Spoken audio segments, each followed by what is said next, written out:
Citizens, how's your spirit? Peace and blessings, trash can waves. I hope all is well for you, brother. How's your spirit today? I believe that you've seen what I'm about to play, but I need my people to understand what's going on.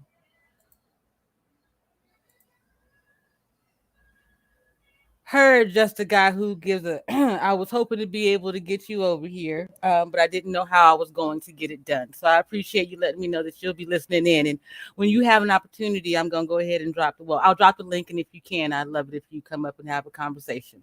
Certainly, because you told me that I couldn't make rules on anybody else's platform, and you're absolutely right, so I'm going to stand 10 toes down on my own. I appreciate that. Darrell, I'm going to bring you up. Peace and blessings, young man. How's your spirit? I'm doing good, JP. Doing good. Just chilling with some family. How you feeling? Everything okay? I'm straight. I'm just you know, I tell everybody all the time that you have to do different in order to get a different result. And we've been turning cheeks and forgiving this and such and that. And I think that hearing it out of my mouth on you all's platform only carries so much weight because I'm still just a mom, right? Right. I'm listening to you. I'm gonna go off cam for a second, but I'm here. That's fine. So I just decided, you know what? I'm gonna go back into the vault and instead of grabbing my own video, because it's not about my damn views. I was gonna do it on their platform, but I didn't know how I would be able to share my screen. So we're over here just for this purpose. Because I need Dr. Johonson to tell you what it is that I see that you're not seeing because you're sitting inside of this nonsense. You are in this world instead of this world. I'm sorry, you are of this world instead of just in it. You need to let go of some of the things that you think that you can do. You cannot move as just a regular old Americans. And I'm so tired of seeing you do so and fail our children more than anything else. Reaching for somebody else's dreams and goals and ambitions when all you have to do is look within yourself. I had a talk with Rashawn today, and I shout out to Rashawn for saying hello to myself and Darrell. And it really just made me think because, he's in the midst of his journey, and he kept asking me, or saying really, that we should forgive um, uh, Brother E Black, and we should allow him back into the fold in some way. And I originally said, yeah, we had to allow them into the fold with a distance when it came with R. Kelly and Bill Cosby. So I'm gonna have to stand 10 toes down on that too, right? So I don't have smoke for E Black. I have words Right. for E Black, and then I need to tell him where his space is until such time as he proves himself. Otherwise, um, I, but I I'm need. here to Go ahead. support you, JP. I'm listening to everything you said, and then I'm gonna go after you. Okay. Appreciate that.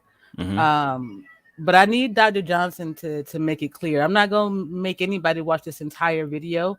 I'm just going to play. It's a 10-minute video, so I may play the whole thing.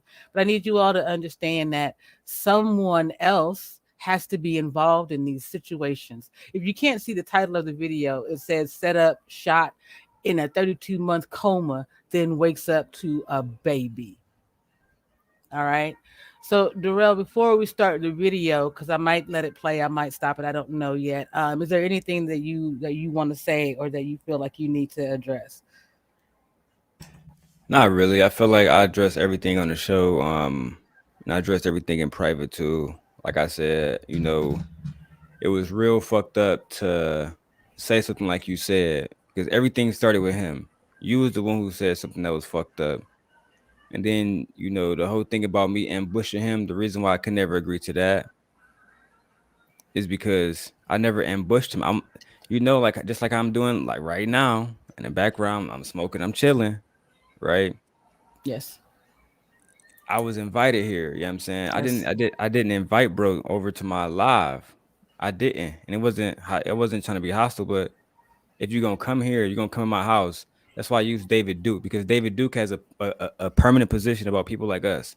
But you can't come in my house unless you rectify what the fuck you gotta say and make it clear you don't support certain shit. Otherwise, you can't come here, my nigga. That's all it was. And he wanted to dance around a situation that I don't find danceable.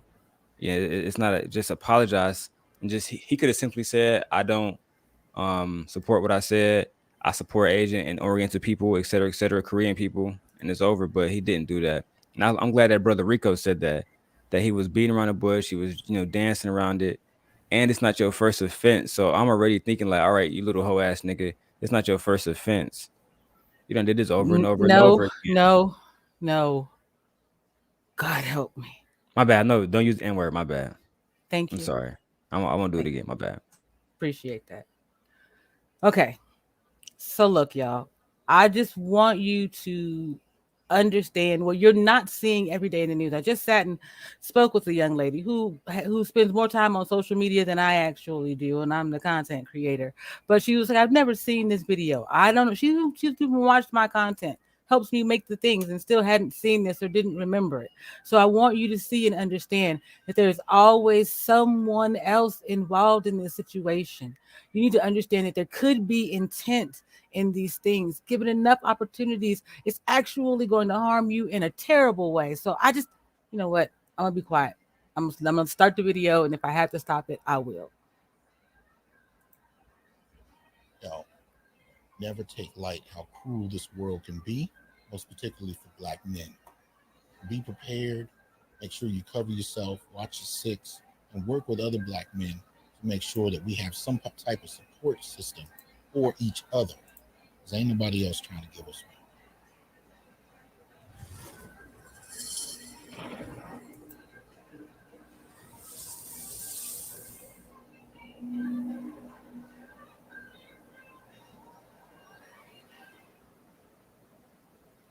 I don't know what it is. I hope you guys are well. Um, got this piece, ran into it last night, and it was a trip, to say the least. Feel for this brother. Now, again, I have no idea sometimes what a skit is and what the reality is. All I can say is these kind of things definitely occur, and I hope that this brother's okay. I wish it was a skit. I don't think it is, but hey, I've been surprised before. So I don't show this as this occurred, therefore you got to do X, Y, and Z. I show this because these kinds of things do occur. And if the most extreme elements of this brother's story are true, it's something you need to be aware of. But anyway, let's check this out. It's coming from Twitter via TikTok. Y'all tell me what you think. My name is James. I got shot in the head back in 2006. I got shot in the head. I got shot in the head from doing too much showboating. I pulled out a large amount of money in front of a girl one time back in 2006, and she was just making phone calls, man. But you know what I'm saying, I was off a pill. I was high. I wasn't even thinking. That was the last thing I thought that she'd do some shit like that, though. But I hit a couple of turns, and I went to the hood. I'm from 82nd and Birch in East Oakland. Got out the car. I was talking to a couple of my partners and shit. I got back in the car. She was like, something, make sure that shit don't hit me. But I didn't know that that's what she was talking about, though. She had a little skirt on. She was looking good. So, hey, I'm trying to get my freak on. I'm not even thinking about getting killed at this time. I was young. I was 23. But long story short, man, I got back in my car, got to the stoplight up on 82nd and MacArthur. When I get to the stoplight on MacArthur, shit, it felt like a bee sting, man. So I took my hat off. I'm like, it's a bee in the car.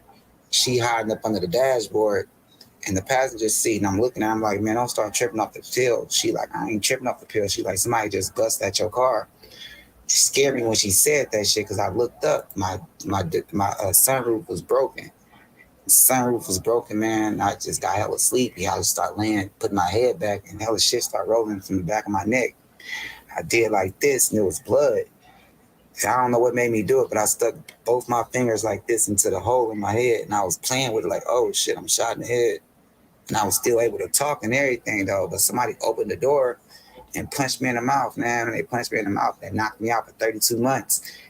I don't remember much more of that. That's all I really remember, man. I woke up 32 months later with a whole ass baby. Like, somebody was having sex with me in a coma, like seriously. And long story short, just don't be flashing money in front of girls, man. Especially girls from Oakland. That can be girls from anywhere can do some shit like that to a nigga though, for real. But this is why I wear the helmet. 32-month coma, I wear the helmet. That's all I found on it. Yeah. I don't even know what you say to that. You know, again, these kind of things have been faked before, but I still think it interesting and important to at least have some kind of conversation about in regard to the vulnerability of men. Now, obviously, he starts by telling you the story about how he was reckless. He's showing off money. He's in the car with a girl he doesn't apparently know. She's over there texting, and he's kind of oblivious to what's happening. And by the time things go down, she's well aware of what's happening, and he isn't. Right?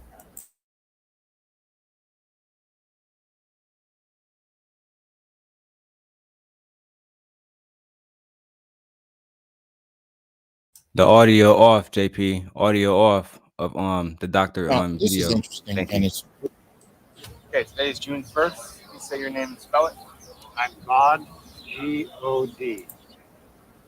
important because, if anything, there are a variety of ways that men can find themselves vulnerable, especially when in regard to their seed, right?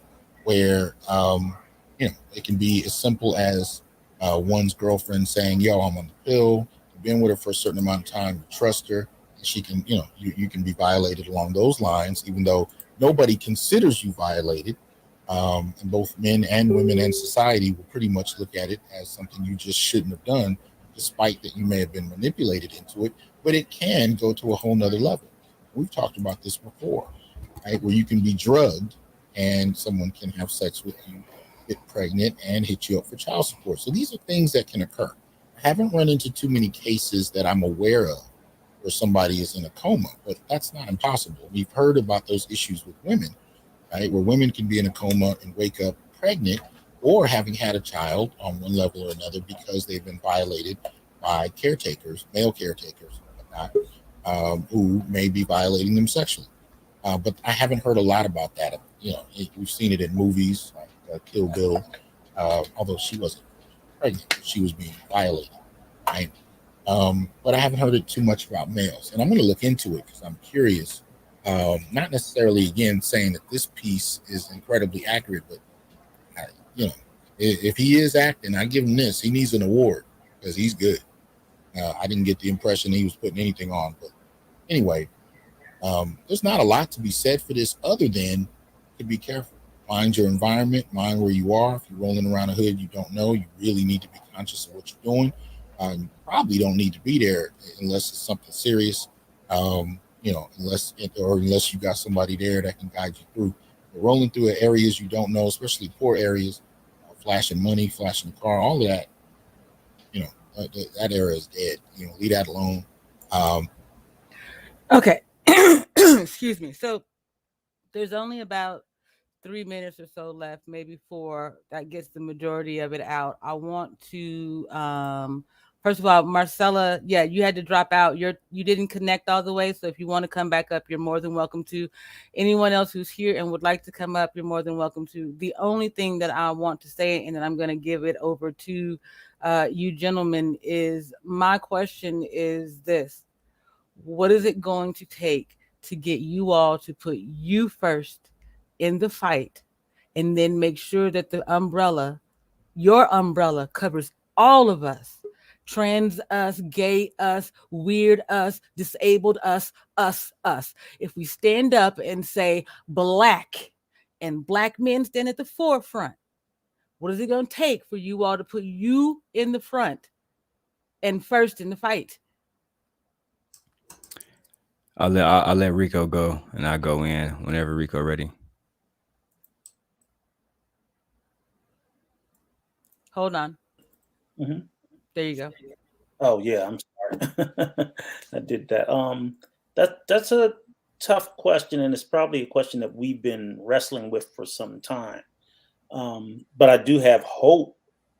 I looked at I think Brother Rashawn posted in the True Pill Garden story earlier about what was happening down in Louisiana, about this high school that was just like out of control. Kids were fighting each other every day, and a group of black men, dads on duty, I think they called themselves. Mm-hmm. They decided to go to police the high school, and it went from like, I guess, 100 incidents a day to 0 in whatever period of time. And I think that's a great example, because I don't think that that's enough of us. That there's, and even over on the other show, every time I'm constantly repeating how I don't know why so many of us struggle to love babies that are not ours. Why is this whole it didn't used to be, well, maybe it was, because I didn't have, like I said, my father died when I was young. I didn't have any other father figures that stepped up. But even in that absence, I've always felt compelled to want to do, because I knew that there were other little black boys and black girls out there. Like, as a matter of fact, in the neighborhood that I grew up in, it was predominantly raised by single mothers, and they struggled mightily and hard and long. But I still saw glimmers of maybe guys of my generation, where I have a lot of male friends where we just got involved in other people's kids through organizations, whether it was primarily sports, but then we also went into schooling, trying to mentor and things like that. And we didn't have any, no professional experience or anybody. It's just like the fact we saw kids in the neighborhood that had a need. And we really stepped up like crazy to offer because these were neighborhoods we lived in. So if I'm living in a neighborhood and this little badass kid's running up and down the street, why would you not at least get involved in that?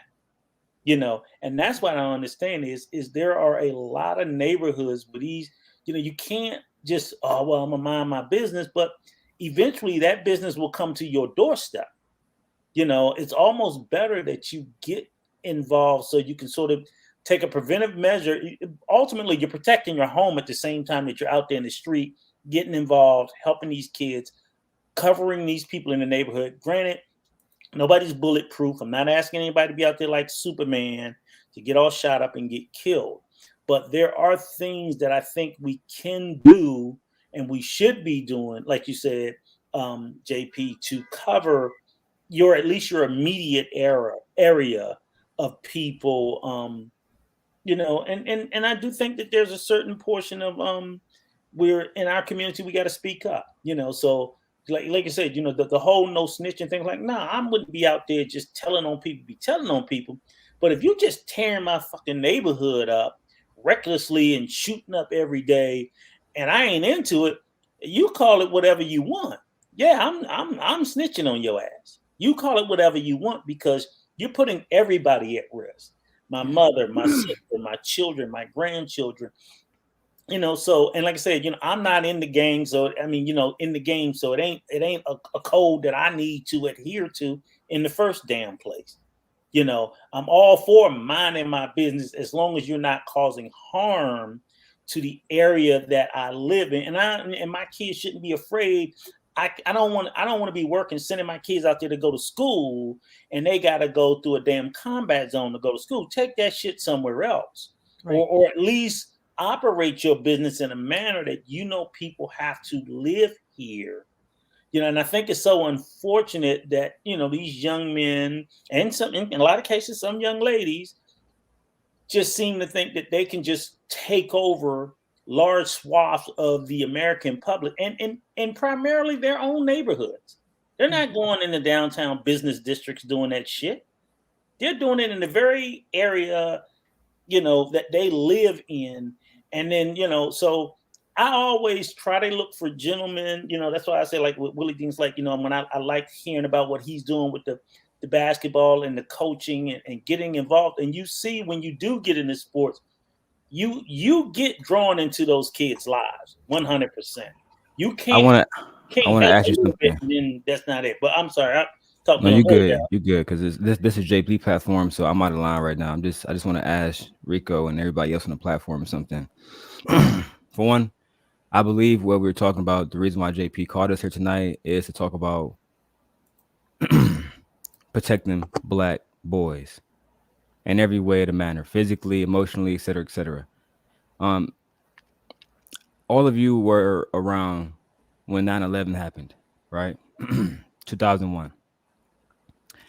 I would like all of you to answer me one question. In all of your respective cities, how many Middle Eastern boys were targeted by police after that incident? How many Middle Eastern communities felt like they were targeted by police, their children hunted, right? How many Sandra Bland's and Breonna Taylor's and Tamir Rice's came out in their neighborhoods after that, right? Because we never committed that, especially in the last, 150 years, whatever. But yet we being targeted. Yet black women are dying 8 times as much in the hospitals giving birth. That's what I'm here to talk about. Mr. Rico, you know I rock with you. You know I understand what you're saying. But the problem that I find myself addressing every time we talk about black people is the first time we in a country that started off in slavery and we talk about black people being protected, and the first thing we got to talk about is black people. We don't want to talk about the ramifications of everybody else bullshit that's affecting us. That's why I asked the question. Mr. Stewart can chime in the chat too. In your city, after 9/11, how many Middle Eastern boys were targeted? I digress. Okay. I want to say this, because I know that there's this whole, well, what about the gangs and this, that, and the third? I can't change the gangs. I can't change the police. I can't.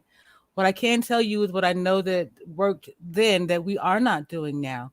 Everybody had the same code. Leave the babies the hell alone and protect them.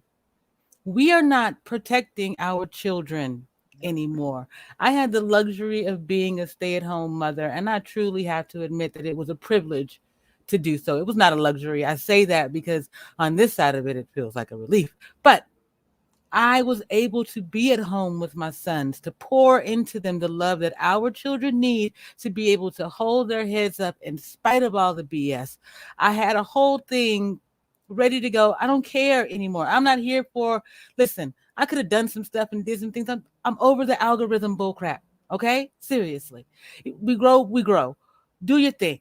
If you care about those children and making sure that they are poured into on a regular basis and you don't know where to start or how to do it, then I suggest you share this and everything else that it is that I say. Outside of that, we got to do better, damn it.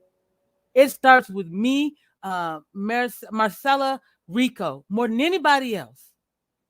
Stand on your square. You are black first. It's the first thing that anybody sees about you. No matter whether or not your pants are sagging or anything else, before they see your pants, they see your face. Mm-hmm. Come on, man. I'm sorry, Miss Marcella. Go ahead. Baby, you okay. I listen, I agree with what you're saying but you know, me Miss being Marcella, you know I don't mean to interrupt you. I just really want everybody to answer the question because Arshawn, my bad, sorry, Arshawn was the only one that answered it about who attacked and who targeted Arabics, and he said by police, none that I know of. Yeah. That's the answer that So yeah, because then we can draw a real correlation of who's being targeted and why. Because they took out 3,000 plus of y'all. Y'all never marched in their communities, but y'all marching ours. Why? I mean, that's all I want to know. I'm sorry. To be honest, on that point, I have a whole lot of different views about why our melanated people are being attacked more. So no matter what, I feel, and this is just my opinion, I feel like that when anything goes wrong, anything, you have the Columbine shootings, you have all of this stuff that went on, and it was not melanated related. But it always somehow seems to come back on us. And when I say that, it's on us as a whole, women and men. It's on us. So I always feel like we have never come from up under the oppression of our skin color. Never. I don't care what happens in this world. I do not care what happens. I don't care what the worst of the worst can be, can be done. is always going to somehow center itself around melanated people. And that's because the whole root issue is something more and is a whole lot deeper than that. And me, as I doing when my children were growing up, you know, I was married and everything. And that's how I met Darrell. And as far as showing love and being there for other children in the community, I did not know that young man's whole situation, but my heart and my instincts told me things. So not only did I accept him, I accepted everybody he brought to my house, his little brother, everything. Now, could I be of any other influence? Yeah. And could I be of any other influence to them? I couldn't have helped them financially. I couldn't do that. But to open my door, to give you conversation, to feed you, those things, I support you in your sports ventures and any of those. I was that type of person all the way across the board. I still am. It's just that it takes more than a few. And when I grew up, our neighbors, and this is some 100, my neighbors whooped us. And then if they told your mama and your daddy, that's because what you did had to be so off the hook that they had to whoop you, and then you deserved another one from your parents. Okay. And we cannot do that now. We can't parent each other's child now. But we stopped caring. We stopped giving a damn. Why am I going to let you, hold on, but wait, why am I going to let you in the house? Or why am I going to let you discipline my child when I don't even know you? You won't lift your head up to speak to me. You can't smile at me because neighbors don't greet neighbors no more. Like, okay, when I moved in my house, and I'm gonna give you, I had it happen to me twice out of a lifetime, that where my neighbors came and brought a cake and greeted you and said, "Hi, my name is." Whatever happened to that? Whatever happened to that? Because see, that's the beginning right there. The people that's it's like I had a neighbor, and it was a young girl, and she had 3-4 boys. And every time I came to the front door, my instincts, I guess, brought me to the door. You know, I go to the door and I always see your baby about to get hit. So I'm out there fussing at your kid, but you're nowhere in sight. So I go knock on the door.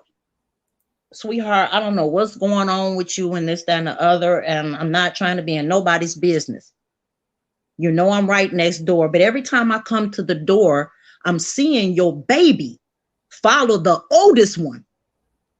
And he is the one that's almost getting hit by cars because they're dipping in and out on these bikes. And you're nowhere in sight. So how could you know what happened to your baby if you're nowhere in sight? She got mad at me. She got mad at me. I didn't put my hand on him. I took a legitimate concern from mother to mother about your kid. How you gonna act or know what happened when you're nowhere in sight, not being responsible? So what happened to responsibility? Accountability? All of that went out the door a long time ago, and it's sad. That's what's wrong. Can I jump in for a second, JP? Yes, sir. Go ahead. Okay. I just want to kind of go back a little bit to try to see if I can answer part of Daryl's question. And Daryl, the first time I didn't answer it, to be honest with you, when you asked the question, I thought I thought it was almost rhetorical, because I was like, well, if I say nobody, that's who they came after. So that's why I didn't answer it fully the first time, and I apologize for that. But to piggyback onto the second part of why you were asking the question, I think part of the reason I think maybe this is where you're trying to go to, and I'm going to say I preemptively agree with you. The reason why I think in America the issue is so deep with Black people is because we're America's greatest threat to white supremacy. White supremacy reigns supreme in America.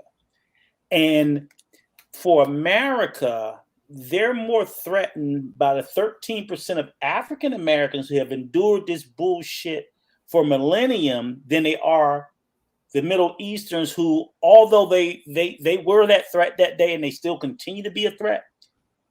It's like, white supremacy in America has many enemies.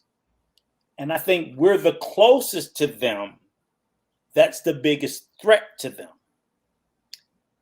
That's why they keep a lot of shit mixed up in our neighborhoods too. That's why they will take a percentage of Black America and they will give them 50 pieces of gold and convince them to buy into their capitalistic bullshit. You know what I'm saying? And that's their biggest thing. They're constantly trying to keep us, because the fear is if all of a sudden we ever did become collectively as a unified culture, as a unified belief, you know, and we know a lot of America's secrets. You know, remember like the book, The Spook That Stood by the Door. Yes. You know, we collectively have been the spook that stood by the door. So this is my point. Go ahead. I'm sorry, because this is my point. Arshawn asked the question, what are we going to try to figure out tonight? What I want to figure out is at least some starting point in this community etiquette. But I will say this. The reason why I'm over here and I rail at Black mothers like myself and Black women like myself is because we have bought into the white supremacist bullshit.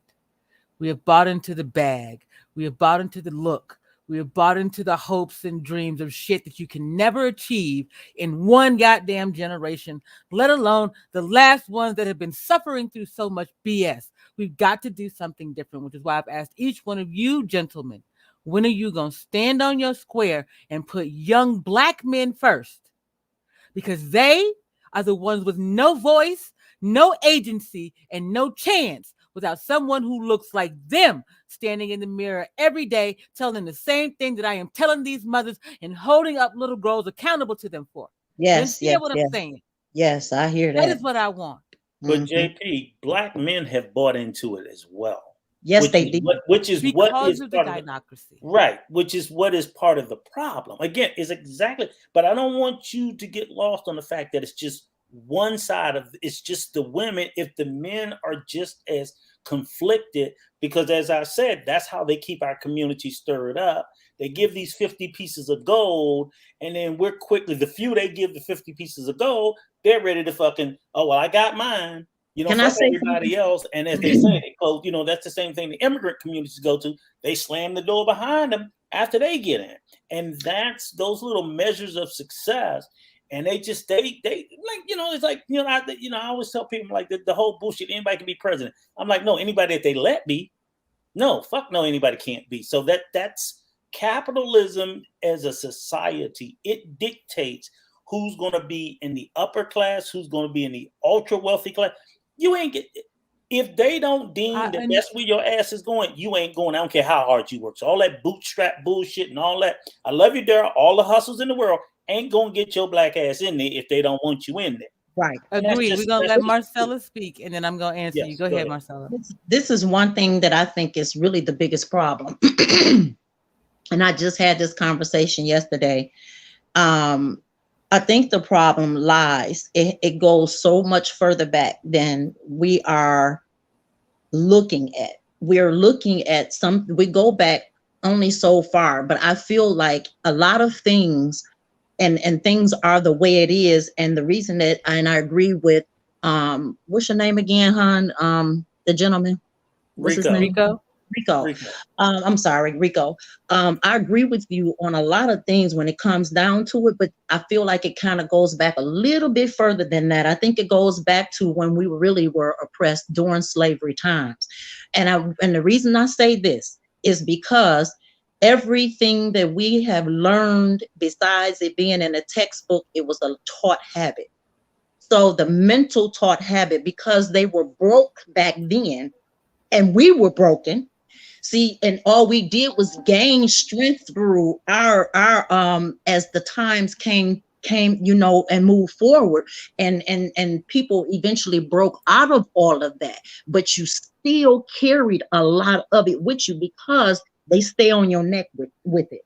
So therefore, it is hard for men in general, our Black men in general, to break through on a whole lot of things, because a lot of that stuff, because you have to think about it, our great-great-grandparents taught our great-grandparents, our grandparents, and so forth until it got to us.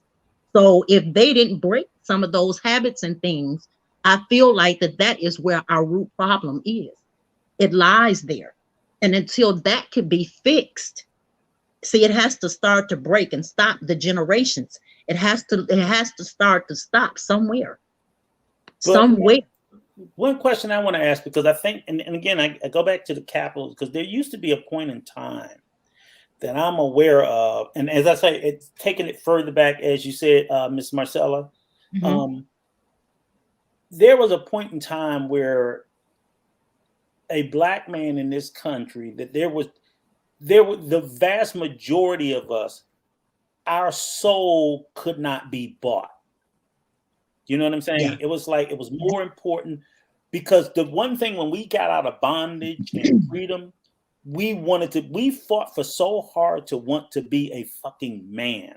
Yeah. And you could not buy that with all the gold in the world. And I think that, I think we have gotten to a place where, like you said, getting at the bag, JP, it goes right back to what you said. They have sold. It's more important to get the bag than to be a man. Yes. You will hear Cat say, hey, as long as I get the bag. So I'm like, so you would just degrade yourself at any fucking level, and then you sell that message to other young black men. That it's all about getting the bag. And I'll be honest with you, I tell people, I'm like, look, I've always taken care of my family, but I don't aspire to be rich. I don't. I don't. I have no overly ambitious needs. I will always work my tail off to be able to support my family and maintain my dignity. My dignity has never been for sale and newe fucking will be. Right. Amen. It never will be. And I just see too many people, men and women. And I think if we got back to that space where people's dignity was more important, then we would be in a better space. I try to tell, black guys, look, if you can't save them all. Save one. Right. Everybody save fucking one. Yep. Just save one. How hard is that? Yep. Pick up one kid in the neighborhood and say, you know what? I'm going to, community adopt you and make sure you all right. I'm not going to, take you from your parent. I'm not going to bring you home. But like, hey, man, come on. We're going to make sure you squared away for everything you need for school, whatever. And, up to you. Yeah, I want to add some context. You need help with homework. Come on, bring your little ass over here. Because when my boys was younger, come on over here. They got to do homework. You do it too. Yeah. That's it. Yeah, don't come sit in my house and you ain't doing the homework and they doing it. It's not impossible, but we got to get back to the space where dignity is what matters. Yes. And we've lost that. Yeah. Both sides, men and women. And if the adults don't care about their dignity, why the hell are the kids supposed to?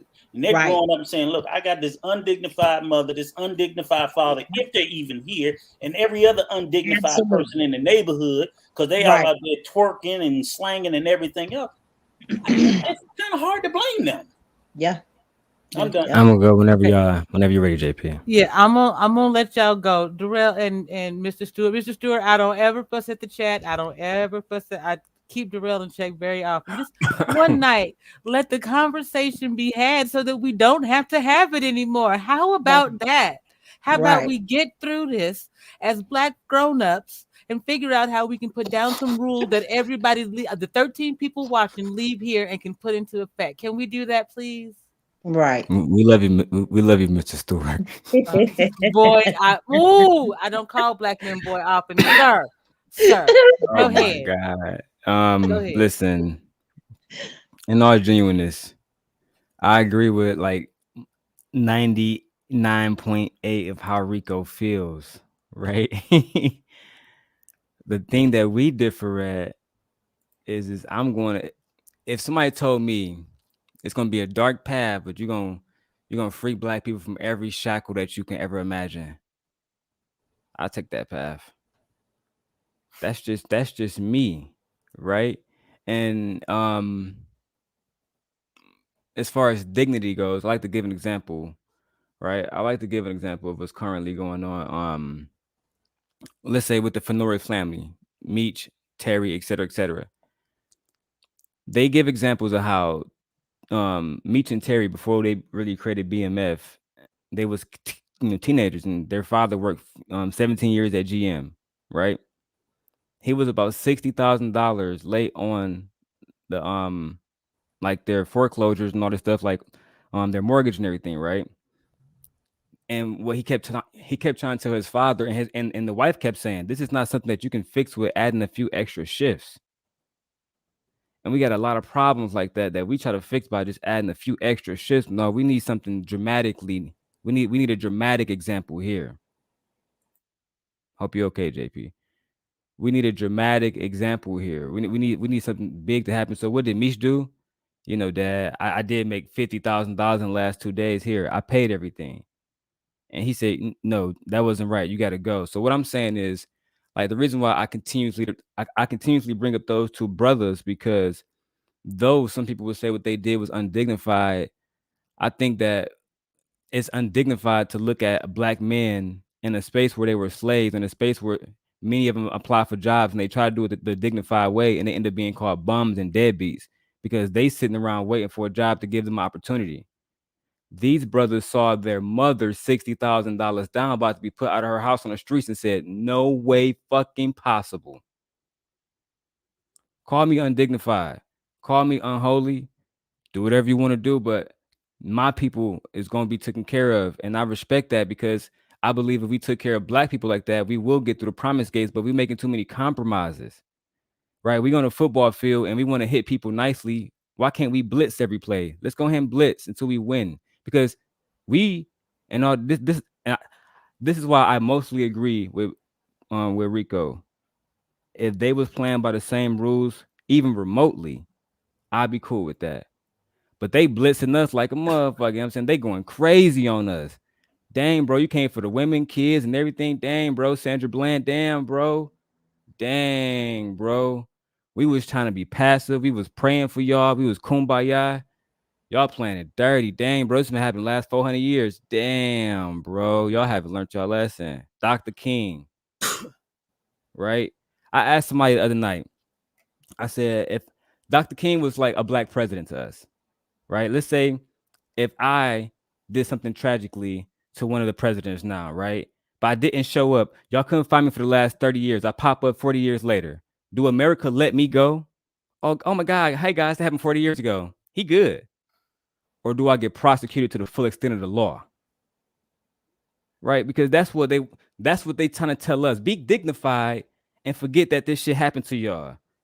Cool. So let me go kill y'all mans, walk away for a while, come back, and y'all good, right? We good? No, it's not going to be like that. They're going to make sure I'm punished to the full extent of the law, and I believe I'll be punished to death under those circumstances. Can I offer something, Daryl?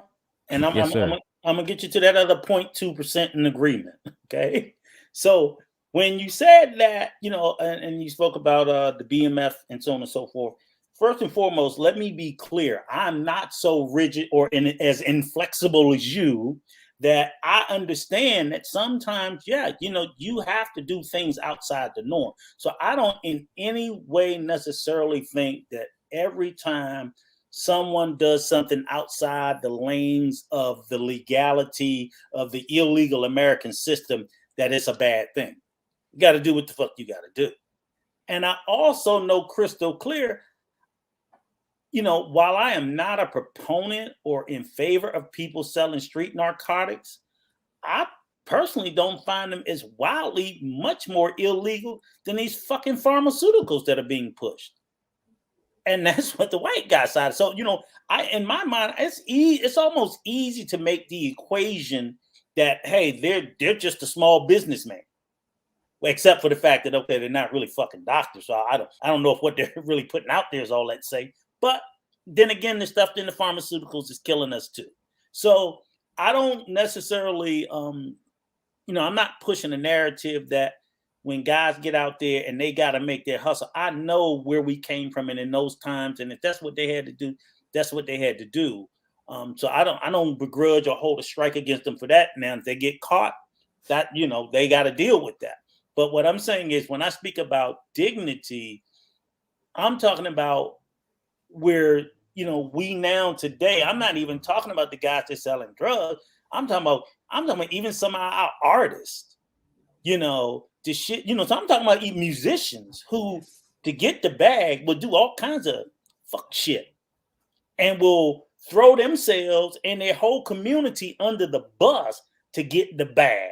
Yes. Or an athlete, or people who don't see color. Because when they say they don't see color, I'm like, motherfucker, you don't see me. Okay? Period. So it's too many instances well above. I ain't even worried about the street dude. I say my only issue with them is the violence that's permeated on the neighborhood. Other than that, they can sell all the shit they want. I could care less. Just don't bring that violence, into the community where the children have to live. I get more mad about the legitimate people who have given up their dignity for 50 coins. But go ahead, JP. I'm sorry. That's my question right here. When is it okay for me to fight for my children and not take away from you fighting for yours? If an LGBTQ whomever parent were to decide to do their thing, right? They stand 10 toes down with their signs, so on, so be it. That works, right? It's okay. We're supposed to support that all day long. Now, if I stand there with my sign and I say, you need to respect my children in the same way, my son deserves a voice and a right, and his masculinity is not toxic, that I'm wrong. I'm shutting down everybody else. Why?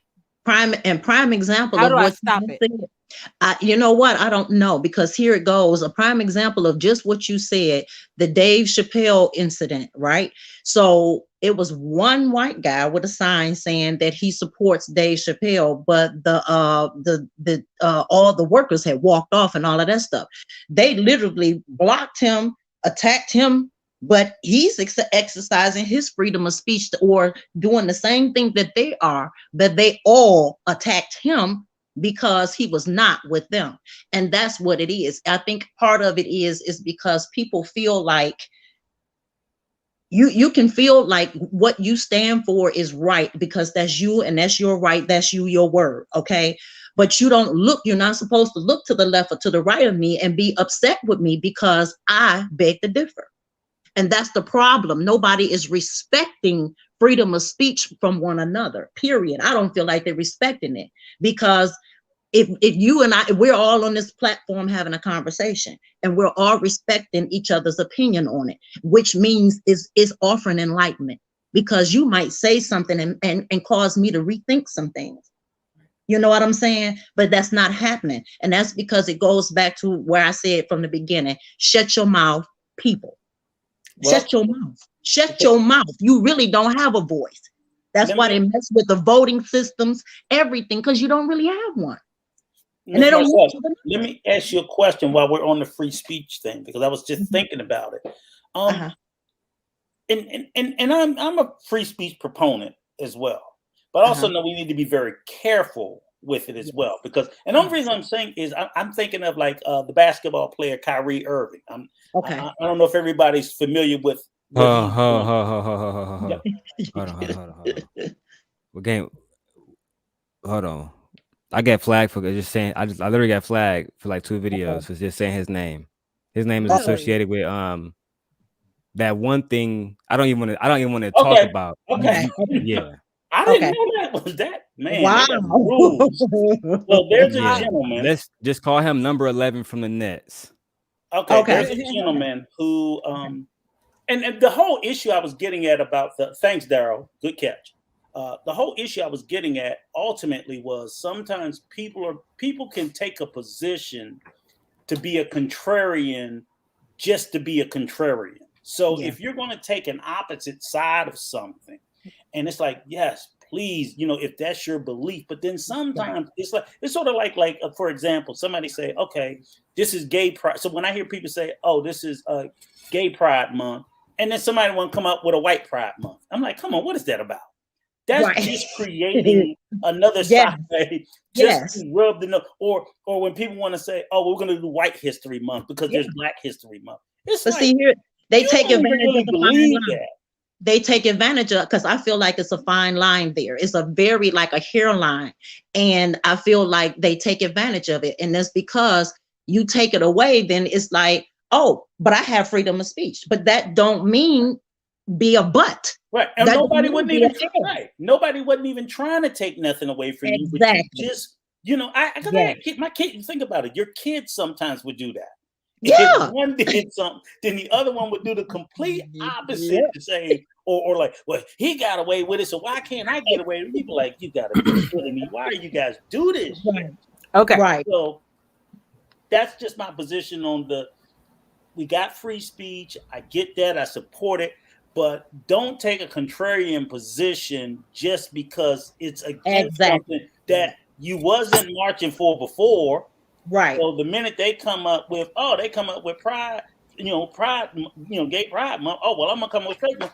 Well, motherfucker, you was straight before they came up with it, right? So why they have to get a position for you to take the opposite position? Right. That's when it's like, you know what? No, that's why I can't rock with you or deal with you, because you're just trying to heap more harm on someone who chose to speak up for themselves at a particular time, and you lose credibility.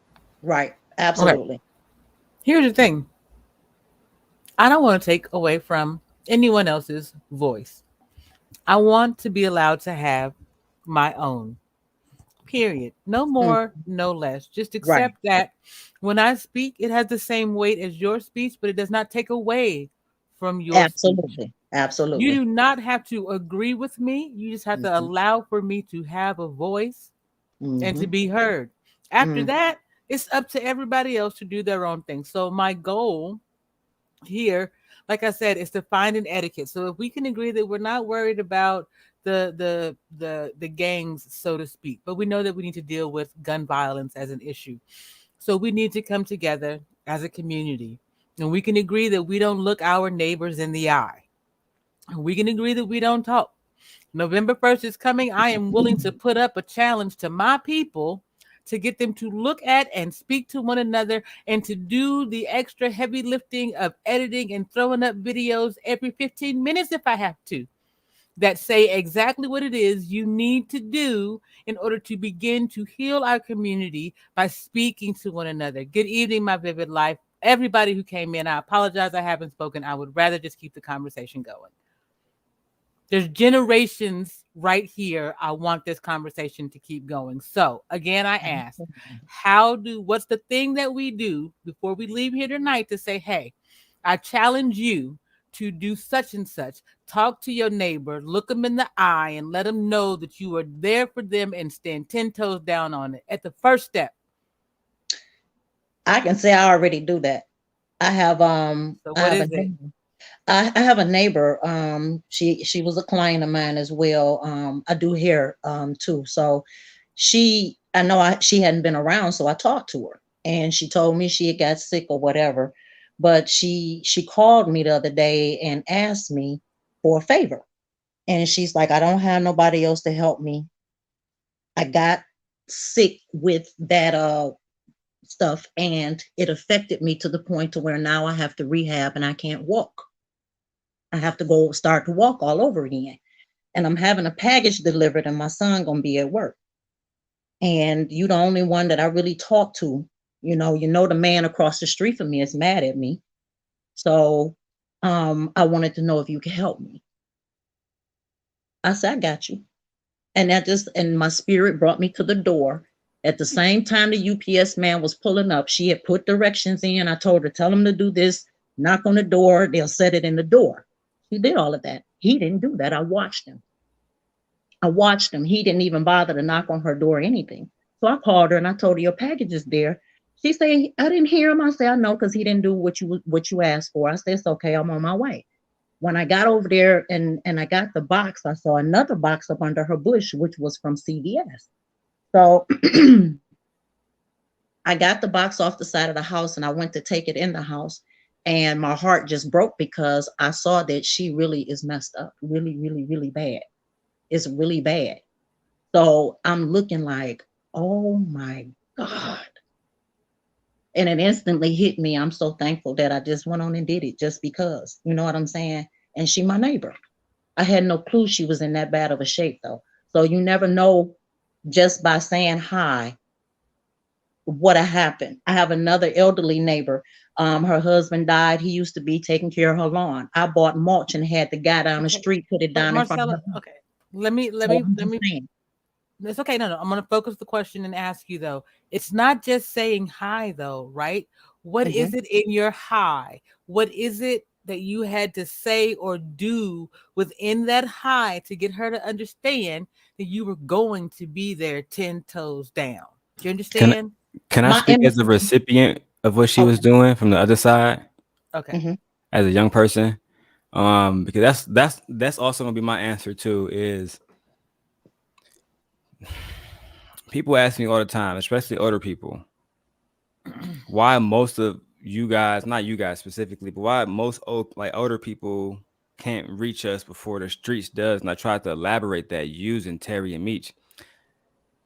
Mama Ward is one of the first people that carried that type of mentality, not as in sell drugs and stuff, but I'm going to tell you what you need to do to be successful, right?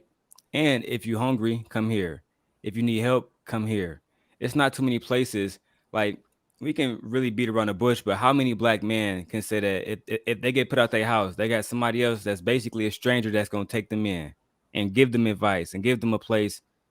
And like she said, do it with your homies too. You know what I'm saying? So, well, I was letting my homies know before we even get to, I would call your street. I'm not gonna say the name of it, but we would call it L Block, right? Before we even got to L Block, I would tell the homies, she cool, she cool, she cool. And after we left, right, it'd be late as hell, wasn't it? 2 in the morning sometimes, right? We all leaving, walking the streets. I'm talking about we teenagers Mhm. in Detroit, right? So, dang, bro, it felt good to be around somebody like that. It felt good because we could have been anywhere. We could have been in places where it wasn't adults that's gonna keep everything in place. We could have been in places where guns are allowed. She didn't allow that in her house. You know what I'm saying?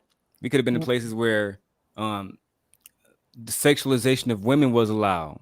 Mhm. She didn't allow that in her house. Y'all can come here and have a party downstairs in my basement, do that. But y'all gonna respect each other. We could have had places that allowed us to do the same thing. Bring guns, let girls twerk, strip, do whatever. And I think that's more I think that's what she was talking about, but that's the other side of the coin. Because Mhm. like I was really I mean, I didn't live nowhere over there. I lived all the way on grass shit. So I'd be walking miles through the miles through the trenches. You know what I'm saying? Just to get to like a really safe spot. Because otherwise you really out here in the streets, you can end up messy. You can end up really, really, really messy. You good. And I think we need more OGs like that. You know what I'm saying? Thank Who gonna really you welcome. You you. welcome. And that's why Thank I'm so close to like like Brandon and Brandy specifically.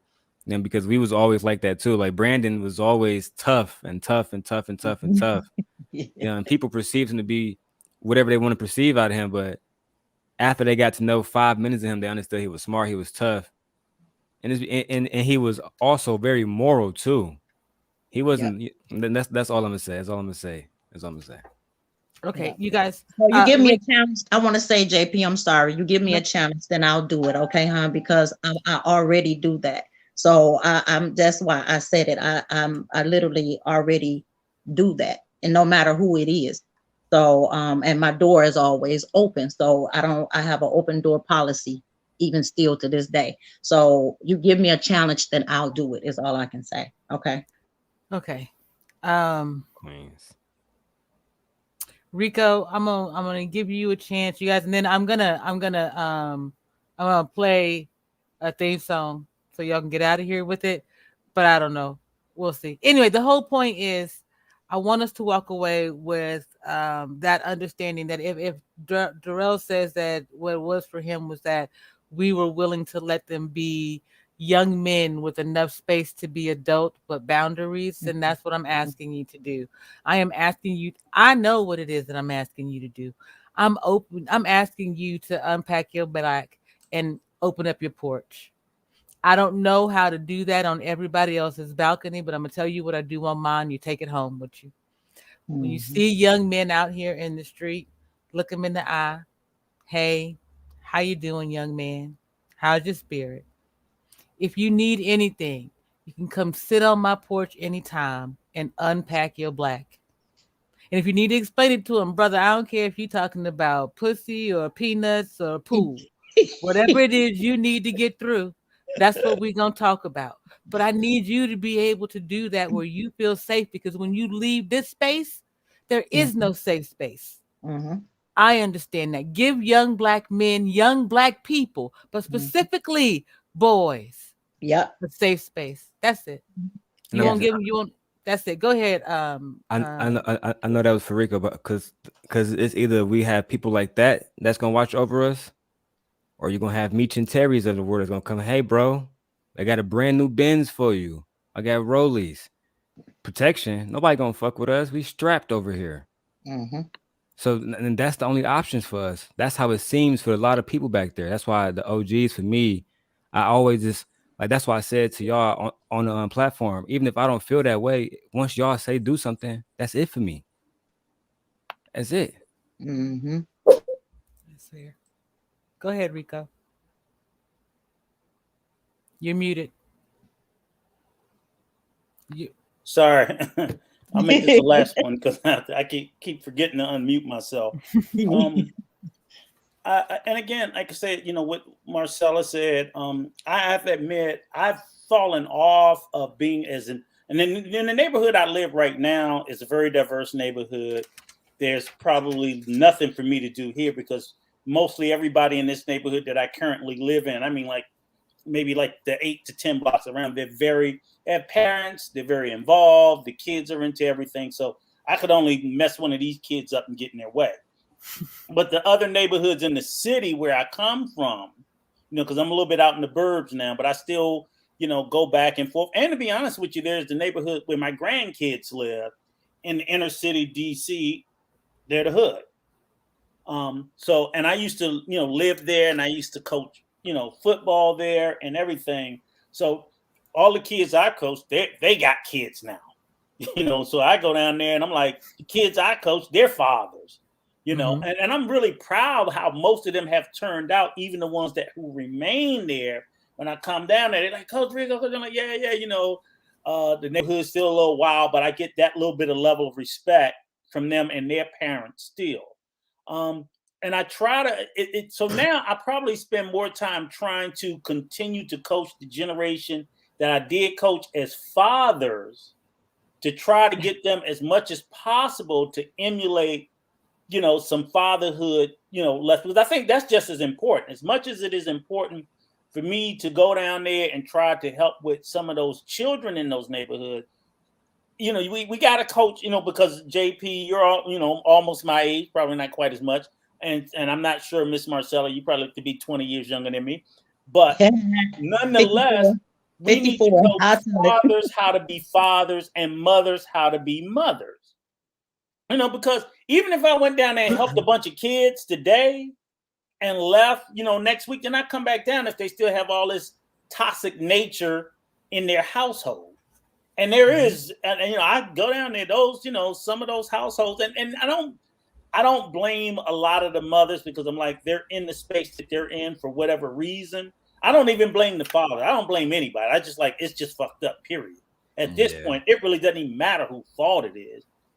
What can we do to fix it? Exactly. And part of it again too is like trying to get them to say, look, guys, I understand. Like you said, Daryl, they got their mindset for the street, and it's fine. And I'm not even trying to break that, because I'm like, I'm not going to be able to break that. Because to be honest with you, Daryl, if it makes you feel any better, they didn't break it out of me either when I was your age or their age. I was, I'm not going to pretend like I wasn't in them streets when I was a kid or a youngster, because I was. I'm just was fortunate enough to be able to have survived it. And I think a lot of them will as well, not all of them. So I try to make sure I speak the message too, that when I go into the hood, I'm like, everybody's not going to get out and everybody's not going to stay in. I don't like the way that the message is that like, oh, everybody in the hood is just losers. I'm like, that's bullshit. I came from that. And a lot of us got out of that. A lot of us, because we worked our way up out of that. And a lot of those kids will too. I've seen them. They're just like, hey, look, I want to do something different. I want to go to college. I want to do a trade. Some of them, I just want to go to the military. I just want to work, so on and so forth. So I try to make it like a chain. If I'm here, and and when I'm saying generational change, and I'm trying to teach young fathers how to be better fathers, and hope that they can teach their children and other children around them, and then go down there and lend my support as much as possible. And for the last couple of years, I sort of fell off, just doing a lot of other things, because I'm heavily into volunteering.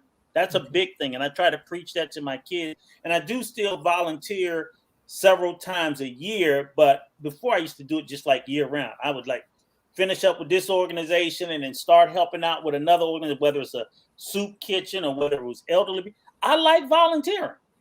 I like doing volunteer work, but a lot of that requires a lot of structure. Yeah. I have one thing too from Rico I want to ask. With a kid or somebody I see in the neighborhood.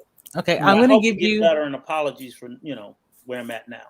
No apologies, but so we're gonna step up today is what we're gonna do, and that that's not a disrespect. You understand that. So my request to you then is to turn back to those young men, give them that same level. If you can give an hour to my platform, give each one of them just an hour, right? Okay, and then tell them. Do for the next man what I did for you today. Now you've got 3 and then 5 and then we're on our way somewhere. Okay. I went and got a young lady up out of her hospital bed in order to give her a better chance at life. Now she on her way to a whole relationship, y'all. We wasn't expecting all that in 6 months. You know what I'm saying? But the universe do what the universe do. If we make it move, it'll move for us. We have to move towards it first. So that's my request to you, Rico. Go out, tell those young men, this is what I'm doing for you all. Now I need you to do it for the next crew. Let me see it. That's all I need. I don't need anything else. Just let me see it. So that's my request to you. I'm trying to hurry because it's just Sunday night.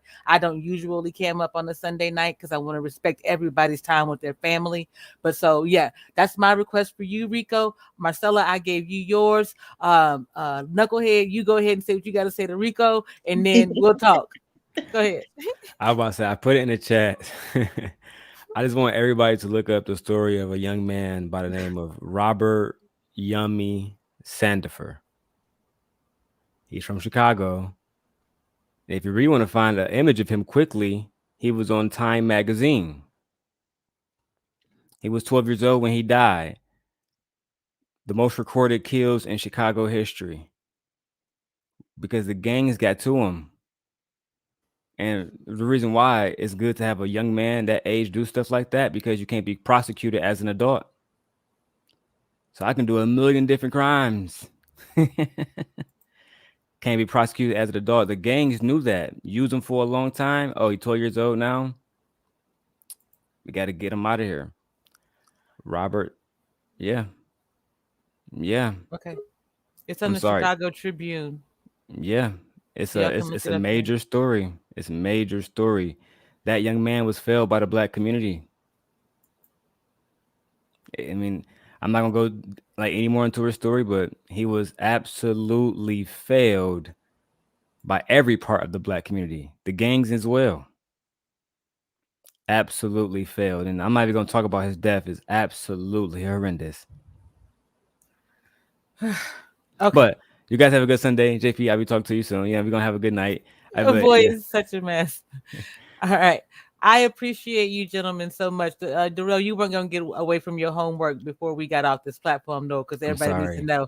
Yeah, I hold you accountable up here, too, just like we do behind the scenes. Okay. So my call to arms for you, sir, is for you to stop using the following words on your platform. The B word, the N word. Start with them too. And here's the deal, because I know that it's not my house over there. Here's the thing.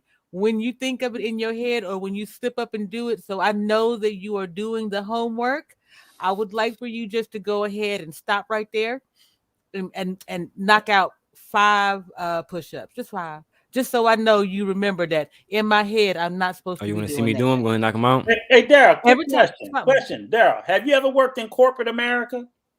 I do right now. I mean, in an office, you go into the office, not from home. I did before the pandemic started. Okay, all right. You don't use it there, right?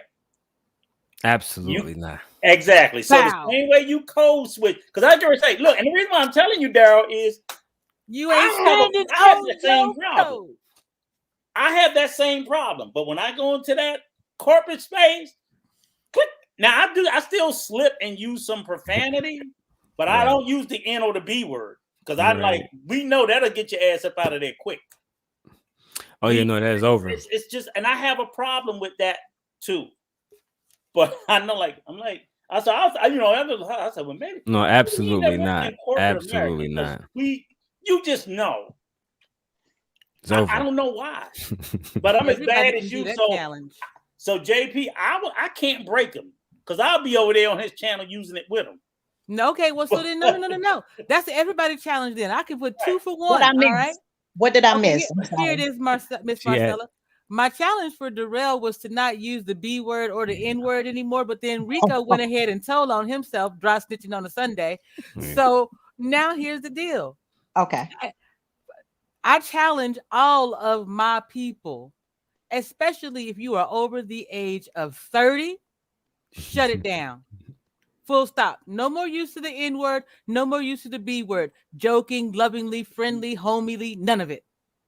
Be that. Leave that legacy for the children. I turn my code switch off. I get up here. When I came up, code switch. Don't do it at work. Don't do it in the streets. Don't do it. I can do that for y'all because I got a real bad potty mouth. I just be going crazy. And Marcella, no, my mouth is awful. I got a potty mouth too. Oh, she hitting me too. So trust me. I want accountability homework. You hear me? I'm putting this challenge up. I'm putting it into the atmosphere come November 1st. Y'all all better be ready. You better be practicing now because I'm going to be asking every time I see you. I don't care what platform it's on. How many push-ups have you had to do? Or have you done the work? I'm serious. Yeah. I'm going to be looking. No, you can okay, so I'm supposed to be doing it. I'm supposed to do what again, JP? Tell me. No more B word, no more N word. So that I need you to do it on your porch. Explain to other people. Unpack your black. Open up your space. Continue to do so. Show other people what it is that you're doing. Be that for somebody else. Okay. Okay. Continue to do that. Show them how it's done. Don't just say it. Don't just, okay, well, walk them through some of the steps, okay? Because these folks need more than what we've been doing, okay? We have to do all of the work. We can't just guide them to the water. Show them how to drink, okay? It's new stuff. Ladies and gentlemen, I hate to, I'm going to have to bid you a night because I unfortunately can't get the bid. I got to take somebody to the emergency room. I got it. They're fine. Very much. I already hear that. Yeah, I know. I'll just... Shouldn't have to, but they whine and you got to go do it. Oh no, you be safe out there, brother. It's better than to be safe. I just hope you get home before tomorrow morning. Amen. Yeah. Be safe, keep your spirit up, and mask up in that hospital. Yeah, you guys have a blessed night. You too. Night. All right. All right, you guys. I appreciate you so much. Thank you for supporting that knucklehead. He a mess and a half. He reminds me a lot of my young cousin who was 29 when we lost him. And more than anything, he's got little children out there. You may have heard his story. His name was Demario Perkins.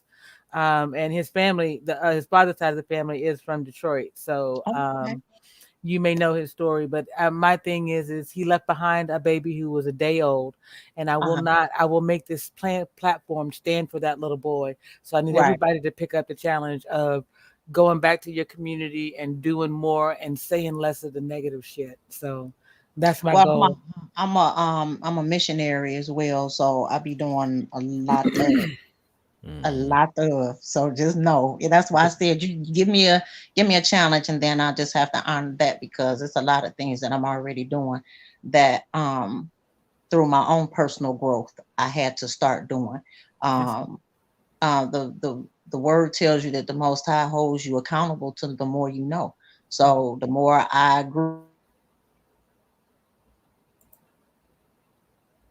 the more I was held accountable. Still on the challenge, though. I'm finna surprise you. I'm finna surprise you.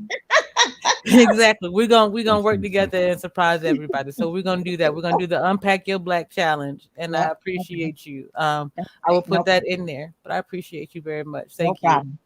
All right, sir. You have a good night, and we'll probably have a smoke session because I need to get my nerves together after this. I appreciate each and every citizen that showed up for me. Hold on.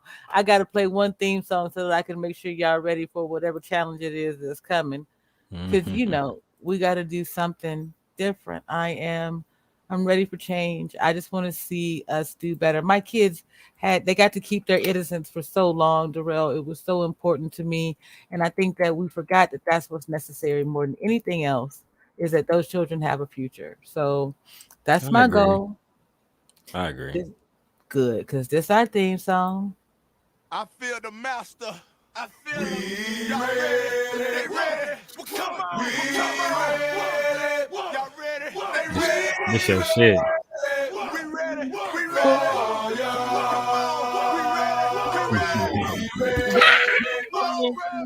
We ready? We ready. Yeah. Yeah. That's it, y'all. I appreciate you. Keep your spirit up. I'll see y'all in the stream. All right. Peace, Love guys. you too. Bye bye.